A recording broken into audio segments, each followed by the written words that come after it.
સાબરકાંઠા જિલ્લામાંથી પસાર થતો નેશનલ હાઈવે નંબર 48 કે જે 6 લેનમાં રૂપાંતર થઈ રહ્યો છે, પરંતુ છેલ્લા 5 વર્ષ કરતાં પણ વધુ સમય વીતવા છતાં હજુ સુધી બ્રિજનું કામ પૂર્ણ ન થતા વાહન ચાલકો હેરાન પરેશાન। સાબરકાંઠા જિલ્લામાંથી પસાર થતો નેશનલ હાઈવે નંબર 48 કે જે અમદાવાદથી રાજસ્થાનને જોડતો હાઈવે છે। આ હાઈવે પર લેનનું કામ ચાલુ છે, ત્યારે 3 જેટલા પુલનું કામ છેલ્લા કેટલાય વર્ષોથી પૂર્ણ થયું નથી, જેને લઈને વારંવાર ટ્રાફિક જામ સર્જાય છે। થોડાક મહિનાઓ અગાઉ સ્થાનિકો તેમજ લોકો દ્વારા સહકારી જીન ચોકડી પાસે ચક્કાજામ કર્યું હતું। ત્યારબાદ સર્વિસ રોડ રિપેર કરી પુલનું કામ શરૂ કરવામાં આવ્યું હતું, પરંતુ છેલ્લા 1 માસથી પણ વધુ સમયથી ફરી પુલનું કામ બંધ પડી જતા વાહન ચાલકો પરેશાન બન્યા છે। એક બાજુ મસ્ત મોટા ટોલ ટેક્સ લેવાય છે, પણ તે પ્રમાણે હાઈવે યોગ્ય ન હોવાથી લોકો પરેશાન બન્યા છે। નેશનલ હાઈવે નંબર 48 પર પ્રાંતિજ ચોકડી પર, હિંમતનગરના મોતીપુરા ચોકડી પર અને હિંમતનગરની સહકારી જીન ચોકડી પર છેલ્લા 5 વર્ષથી વધુ સમય વીતવા છતાં પુલનું કામ પૂર્ણ થયેલ નથી। આ હાઈવે પર દિલ્હી જતા રાજસ્થાનથી આવતા mount Abu Ambaji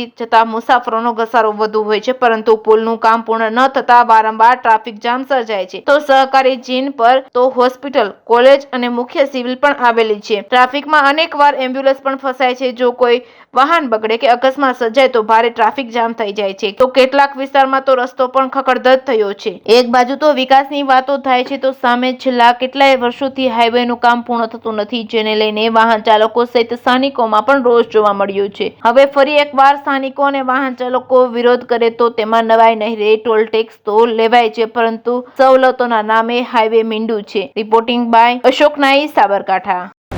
national highway number 48 જે હિંમતનગરથી પસાર થઈ રહ્યો છે, જે ચિલોડાથી ઉદયપુર જઈ રહ્યો છે, એ છેલ્લા 7-8 વર્ષથી કામગીરી ચાલુ રહી છે, પણ કામમાં કોઈ પ્રગતિ દેખાઈ નથી રહી।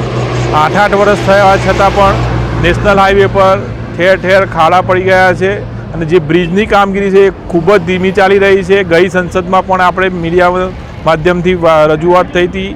આ ફરી 5 વર્ષ પૂરા થયા અને સંસદ સભ્યનું ઇલેક્શન પણ આવી ગયું, પણ હજી સુધી કામગીરી પૂરી નથી થઈ, જેમાં ખાસ કરીને પ્રાંતિજનો બ્રિજ હોય, હિંમતનગરનો સહકારી જીન બ્રિજ, મોતીપુરા બ્રિજ, જેના લઈને 1-1 કલાક સુધી સામાન્ય પ્રજાને ટ્રાફિકની હાલાકી ભોગવવી પડી રહી છે, જેના લીધે આજુબાજુમાં હોસ્પિટલ, સિવિલ હોસ્પિટલ બધું આવેલું છે અને સામાન્ય પ્રજા અને દર્દીઓને પણ ખૂબ જ તકલીફ પડી રહી છે। તેમ છતાં પણ આ સરકારના પેટમાંથી પાણી હલતું નથી। સંસદ સભ્ય કહે છે કે હું રજૂઆત કરું છું, મારું કોઈ સાંભળતું નથી।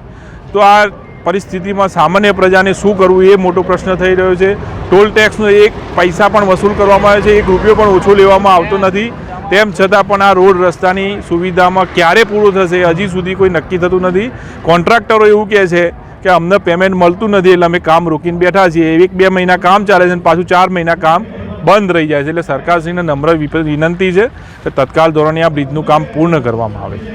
અત્યારે હાલ છેલ્લા 8 વર્ષથી જે નેશનલ હાઈવે નંબર 8 બની રહ્યો છે, એમાં અહીંયા ભારતીય જનતા પાર્ટીના સાંસદ સભ્યશ્રી છેલ્લા 2 ટર્મથી કે 3 ટર્મથી ચૂંટાય છે અને અત્યારે હાલ ધારાસભ્યશ્રી પણ પ્રાંતિજ અને હિંમતનગરના ચૂંટાયેલા છે। તો આ નેશનલ હાઈવે નંબર 8 ઉપર મોતીપુરા સર્કલ અને એનાથી આગળ સહકારી જીન આવેલું છે, ત્યાં સિવિલ પણ આવેલી છે અને આરોગ્યના બધા દવાખાના પણ અત્યારે ત્યાં આવેલા છે, જેના રાજસ્થાનથી પણ દર્દીઓ આવે છે અને છોકરાઓ અને બાળકો પણ અભ્યાસ કરવા માટે જાય છે। અત્યારે રોડ અને સાઈડના જે માન લો કે સર્વિસ રોડ છે એટલા બધા ખરાબ અવસ્થામાં છે અને વારે ઘડીએ ત્યાં ડિઝાઇન બદલવાથી કામગીરી થતી નથી।